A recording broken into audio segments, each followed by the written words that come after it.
Have you ever come face to face with something so bizarre, so inexplicable that it shakes the very foundation of what you thought was reality? Jake, an avid cyclist, experienced this firsthand on an isolated stretch of desert road in West Texas. What happened to him became an all-consuming obsession that would lead him deeper into the desert. So, hitch up your britches and hunker down tight as we delve into the insanity of what happened deep in the heart of Texas. Jake was an experienced long-distance endurance biker who loved exploring the back roads of Texas. One September day in 2018, he decided to take a remote route through the desert outside of the small town of Marfa. The sun beat down relentlessly as he pedaled along the cracked pavement, surrounded by a vast expanse of scrubby bushes and rocky soil.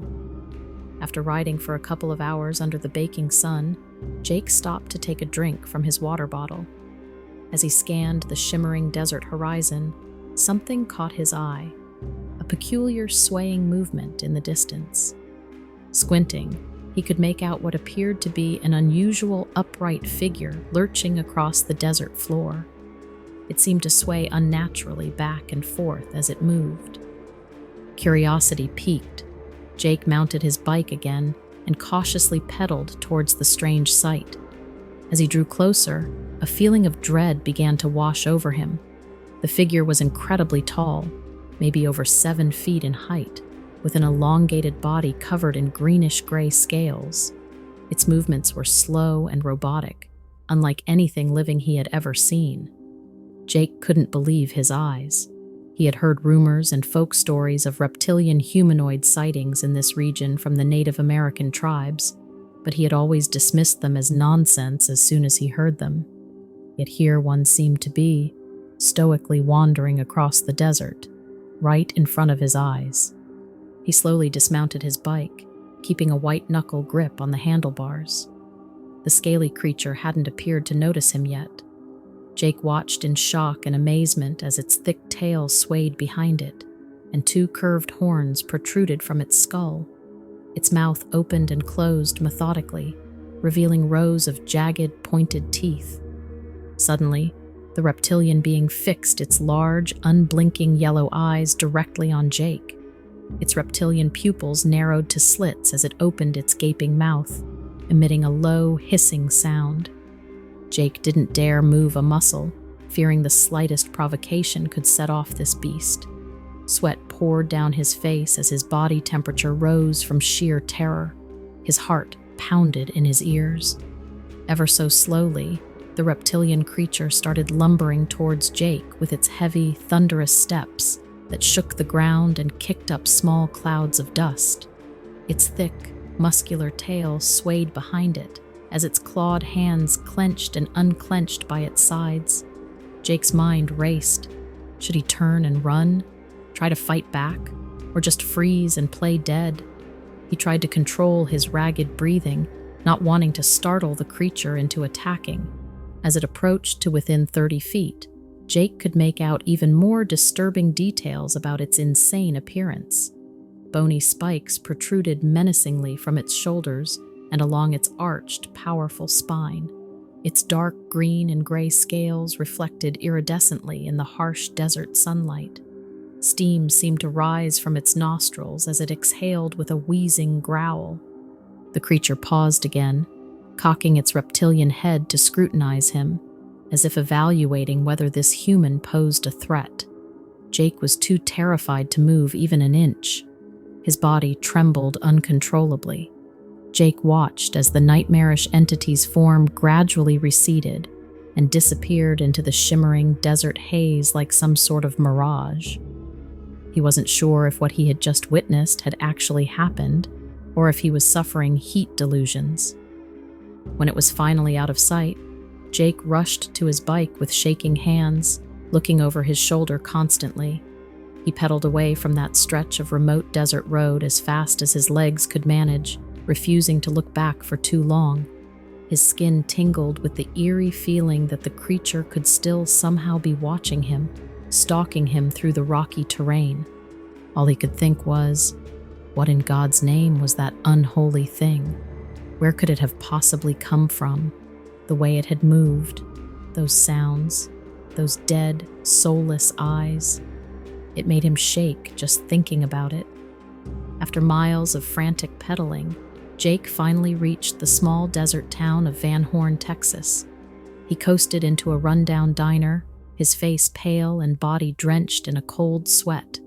The few patrons gave him sideways looks and glances as he stumbled to the counter, gulping down a glass of ice water and trying to catch his breath.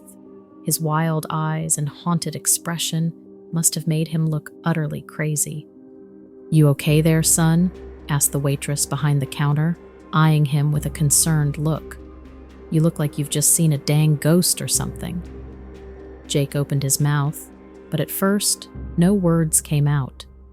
Would they think he was raving mad if he told them the truth about his bizarre encounter? He looked around at their judgmental expressions and decided to keep his sighting to himself, at least for now until he could make some sense of it. Yeah, I'm all right," he muttered, trying to compose himself. "Just a rough bike ride out there in the heat is all." The waitress shrugged and went about her business, dismissing Jake as some random eccentric biker that had stayed out in the sun too long. Jake wolfed down a cheeseburger, suddenly famished after his terrifying ordeal and manic bike ride.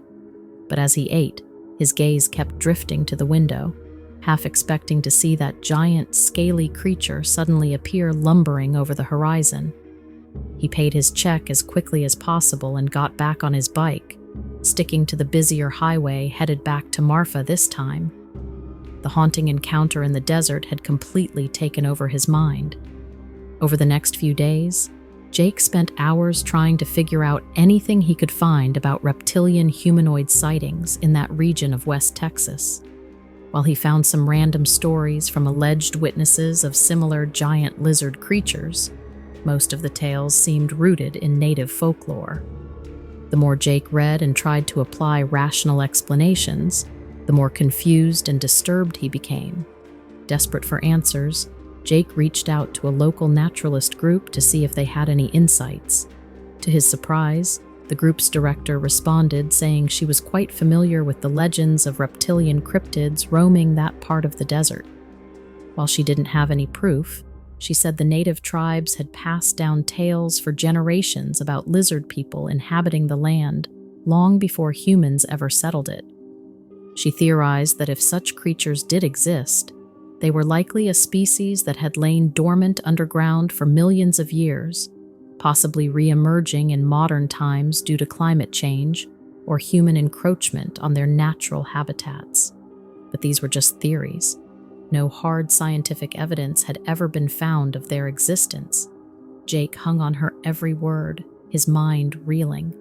While her explanations seemed hard to fathom, they were the only remotely rational explanation he had for his bizarre sighting. Despite his initial terror, Jake became obsessed with trying to find the reptilian creature again and get evidence of its existence. He spent weeks meticulously staking out that same lonesome desert stretch, riding his bike up and down the remote road at different times of day, setting up game cameras, and sleeping under the stars in his tent awaiting any movement. His friends and family thought he had lost his mind over some delusion. On nights when the moon was full, Jake could have sworn he saw large, inhuman shapes slinking in the shadows just beyond his vision. He would hold his breath and wait for the creatures to re-emerge, but they never did. Months went by without another sighting, and Jake began to wonder if he had imagined that fateful encounter after all. Had it been a mirage, a figment of heat exhaustion and an overactive mind? Or were these elusive desert creatures simply that skilled at staying hidden? The scorching Texas wilderness kept its secrets buried, leaving Jake's reptilian obsession unresolved.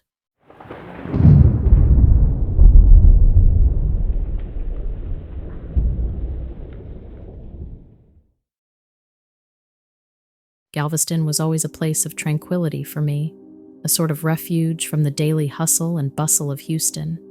I'd only lived there for a few years, moved there for work, but I felt at home there nonetheless. The pungent scent of sea salt, the rhythmic crashing of waves, the feel of coarse sand shifting between my toes. I loved it all. Every so often, when time allowed, I'd make the drive to visit the Gulf, taking nothing but a small picnic, a bottle of sunscreen, and a beach towel. I'd plunk myself right there in the sand, relishing the peace and quiet, watching the gulls perform their aerial ballet over the slowly darkening skies. This particular day was no different. I remember it was a warm November afternoon, perfect weather for a picnic. There weren't many people around, which was strange, but I'd assumed folks were busy with Thanksgiving preparations. So there I lay, watching the sun dip lower into the sky and paint the horizon with its colors. I must have fallen asleep, because when I woke, the sunlight was just about gone and the night had begun to creep in. Not saying I'm afraid of the dark or anything, but I'd rather be indoors after sunset if I'm honest. I stood up and brushed the sand off my clothes, my eyes half closed against the dusk. I quickly gathered up my things. As I started my walk back towards the parking lot, I noticed something strange happening with the sand on the beach. You know those films where the ground shifts and bulges as some invisible creature moves below? It was eerily similar to that. I could see the sand before me shifting and moving like there was something under it. It was a spine-chilling sight if there ever was one. It didn't look like wind or water ripples. It seemed more intense than that. It was totally bizarre. I didn't know what to think. I paused, torn between curiosity and a primal sense of dread. Suddenly, a strange clicking noise, like two pebbles being struck together, rang out in the otherwise silent night. It made me jump, guiding my eyes further along the beach, and that's when I spotted the first silhouette. It was a skinny, gaunt figure crawling out from the sand. It had the rough shape of a human, but it moved swiftly on all fours. Every instinct in my body screamed at me to run, to get the hell away from whatever I had stumbled upon. But I couldn't. I was literally frozen with fear. I told my legs to move, but it was like my body just stopped working entirely. The creature was like something straight out of a horror film. It had these long, slender limbs that were too long for its body. Its skin was ghostly pale, so much so that it appeared to be glowing in the night. Its body had the general form of a human, but it was sickly skinny. Its face, though, that's where the real horror laid. Just two dark, sunken sockets of blackness. I think they were eyes, but I couldn't tell for certain. There was no nose, and I couldn't see a mouth either. I was a ways away, so I couldn't make out the finer details. The clicking sound, the sound I thought were pebbles being clacked together, was actually coming from the creature. Suddenly, I noticed more movement in the sand. Another creature, identical to the first, emerged less than a few yards away from the other. My gut tightened. I knew I had to leave. Feeling my heart pounding in my chest and terror gripping me, I finally broke my paralysis. I scrambled backwards, turned, and bolted. I didn't pause to look back until I reached my truck.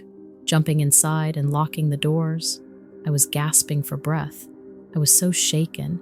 I'm not sure how long I sat in the truck trying to regain a sense of normalcy. When I finally felt calm enough to make the drive back home, I started the car and turned around. I spared one last glance at the beach before I left. It was quiet, completely silent, save for the distant crashing of waves. Nothing but sand and the sea, as if those abominations had never existed. It took me weeks to make sense of what happened. I'd never been that scared before.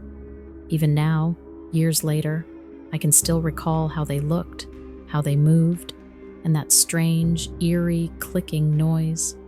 I've told my story a few times throughout the years. Mostly I've been met with laughter and jokes.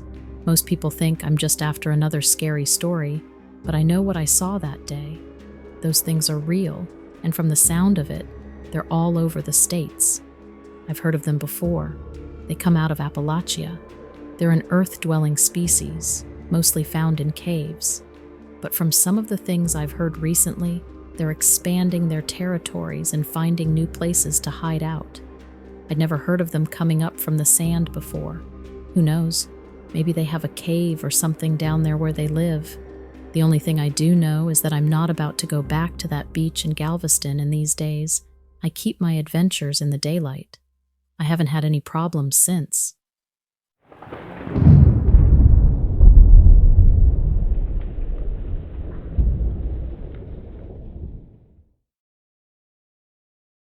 It began on a hot day in Arches National Park in Utah. I had set out on my latest photography assignment for the magazine I worked for, tasked with capturing the famous rock formations against the backdrop of a sunset. I remember that it was July 25th of 2018. Photography is not just about images for me, but the stories they tell. Arches National Park, with its tall sandstone formations and unending skyline, felt like the perfect place for the image I wanted. That day, each photo I took was coming out perfectly, and then I started looking for a place for my sunset photo. I set up my tripod and adjusted my camera for the shifting shadows and colors. I moved between locations, capturing wide-range shots for the magazine and tight shots to highlight the fading sun on the rock formations. As the brilliant orange colors of the sunset gave way to darkness, I noticed an unsettling silence, the kind that made me stop and look around. However, I saw nothing out of the ordinary, and so I pressed on, trying to focus on getting the photo, attributing the sense of unease to the creeping darkness. But unfortunately, the beauty of my surroundings was becoming overshadowed by a growing unease and urgency to finish up.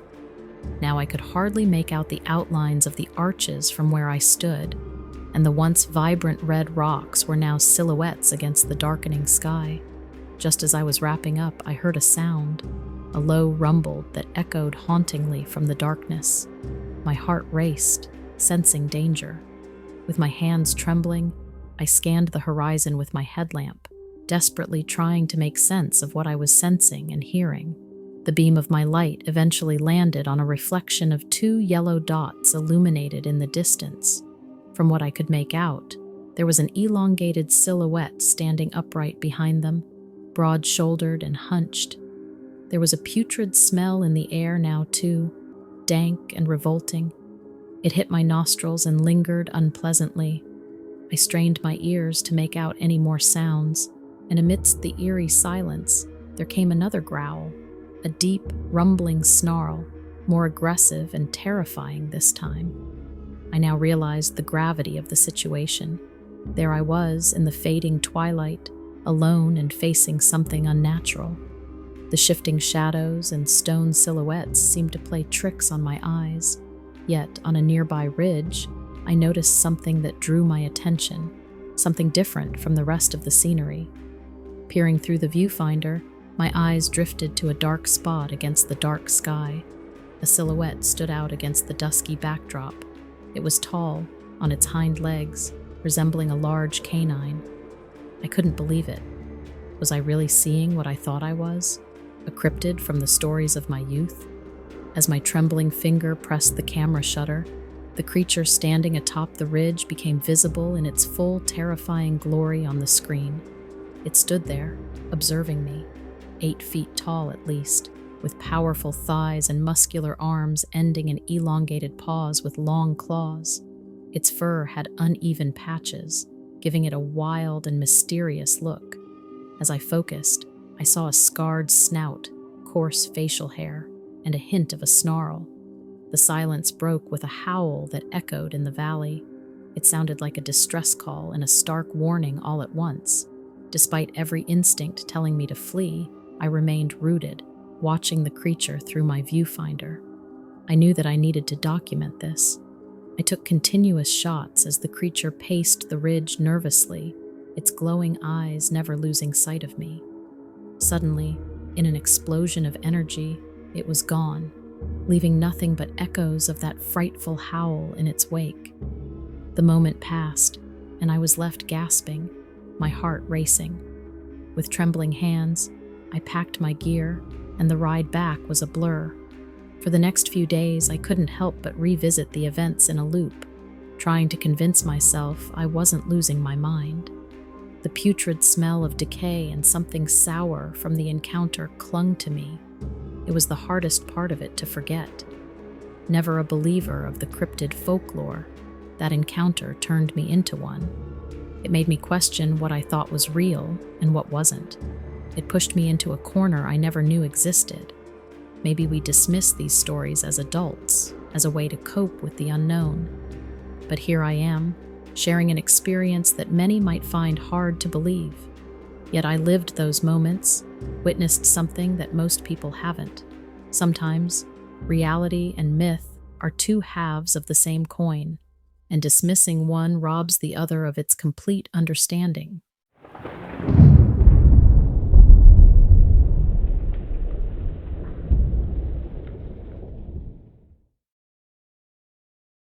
My story goes back to this one time in late August a few years back.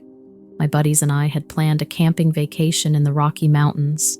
The landscapes there are always breathtaking, with the sky-high peaks, the lush greenery, and the abundance of wildlife darting around everywhere. Being out there always provided me with this sense of freedom, like I was reclaiming some primal part of myself. I've always been a sucker for camping and the wild, you know.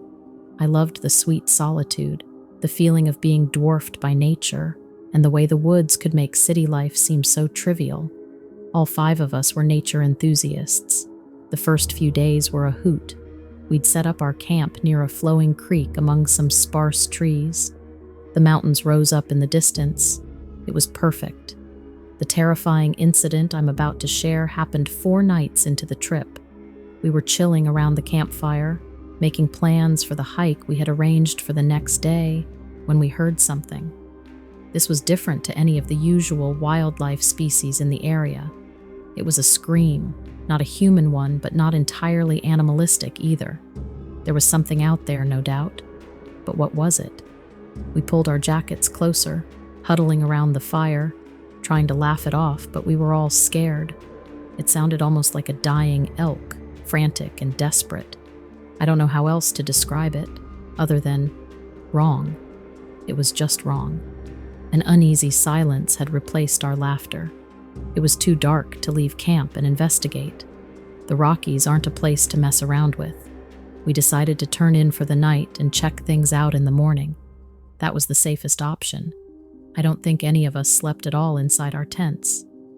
Daylight finally broke, but the lingering tension from the previous night's event was palpable. We set out on our planned hike, but everyone wore a serious, distracted look. As we ventured further into the woods, we stumbled upon a sight none of us were prepared for. It was a deer carcass, but there was something odd about it. Lying in the midst of a small clearing, the animal was drained of all blood, leaving the skin a pale, lifeless shade. It seemed eerie somehow, too clean for any wild beast's kill, as if all the life was sucked out of it in one go. Heart pounding, we realized that something was dreadfully wrong. We decided to cut our hike short and get back to camp. The carcass was eerie enough, but anyone who hikes in the back country knows that these kinds of things attract predators, and none of us wanted to run into a grizzly out there. If I had the faintest idea of the unfolding horror, I would have packed up and left right then. But sometimes, you don't realize just how dire a situation is until you're neck deep in it. As we turned our back on the dead deer, an off-putting scent filled the air. It was nauseating. It was the stench of rot. I don't know if you've ever smelled meat gone bad, but that was it. And it was strange too, because we didn't get that stench from around the carcass. It seemed to be coming from somewhere else. All of a sudden, we heard the scream again. It was clearer, closer, and more bone-chilling than before. We all stopped to scan the area. Whatever made the sound was close, but we couldn't see it.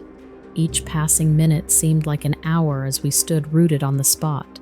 I don't know how long we were standing there before it came walking out of the trees. The creature must have been 9 feet tall. It was skeletal, like there was no muscle between its bones and its skin. Parts of the skin were peeling off its body and exposing the bones beneath. The hide was stripped from its face. Its nose and eyes were gone. There was just no way this thing could be alive, and yet, It was walking right towards us on spindly legs that cracked and crunched with each step. This was the embodiment of death. Unblinking, I observed the horror unfolding in front of me. If the old legends were true, this was undoubtedly a Wendigo. I tried to shout, to warn my friends, but no sound came from my throat. It was like I was paralyzed.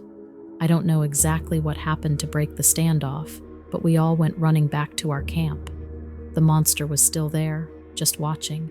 It didn't budge, didn't make a sound. Before we could collect our gear, another scream shattered the silence. Panic kicked in, and we abandoned our things, grabbing only what we had on hand, and ran for our lives, all the way back down the mountain trail. We didn't stop running until the creature's cries were a distant echo behind us. Exhausted, we managed to reach our vehicle parked at the trailhead a couple of hours later.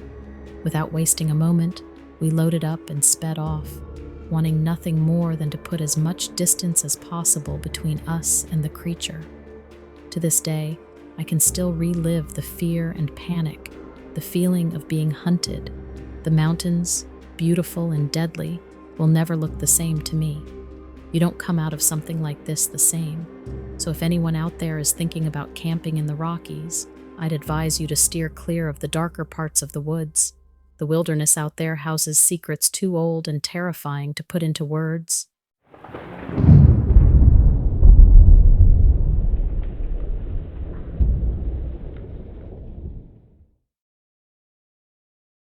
I'm not usually one to seek out the supernatural, but the opportunity arose for me to visit the infamous Crescent Hotel on a business trip to Eureka Springs, Arkansas.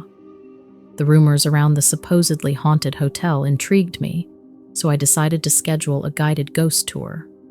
I never much liked traveling for work.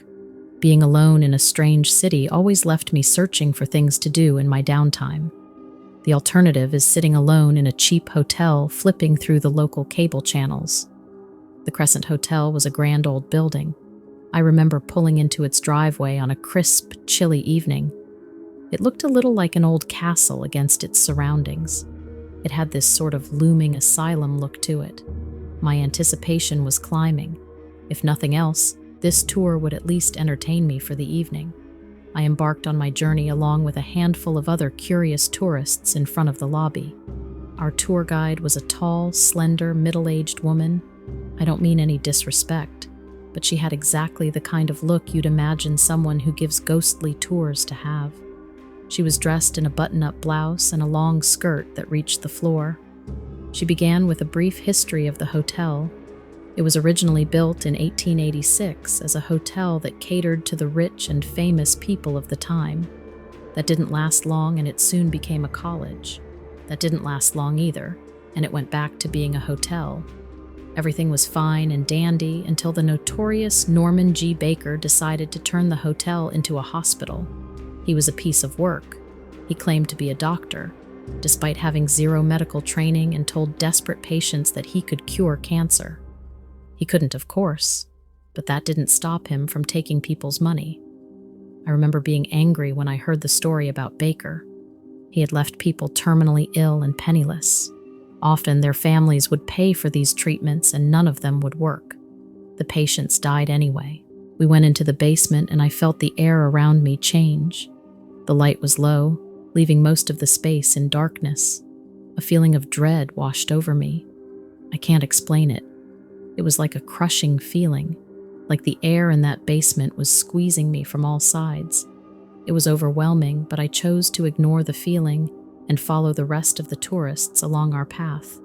I put it as just stale basement air. Old buildings can be funny like that sometimes. The temperature suddenly dropped, not uncommon for a drafty basement, but it was like walking into an icebox.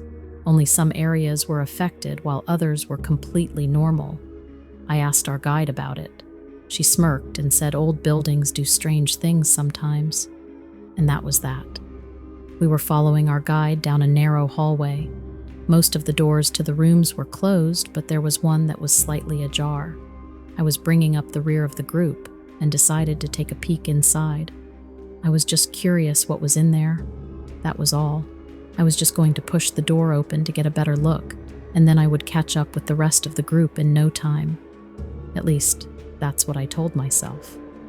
I pushed the door open, and as soon as I peered inside, my attention was drawn to an old mirror on the opposite wall. However, instead of seeing my reflection staring back at me, I saw something else. It was a strange figure, almost goblin-looking. It had gray, ashy skin, a gaunt face, and sunken eyes. There were dark hollows under its eyes, making its face look like a skull. The figure stood lopsided in the mirror, like it was injured or deformed. Its appearance flickered and twisted as though not quite able to hold a solid form. Like smoke or mist, it swirled around, and out of the ghostly mixture came a new form. The beast had the general form of a human, but it was black as night.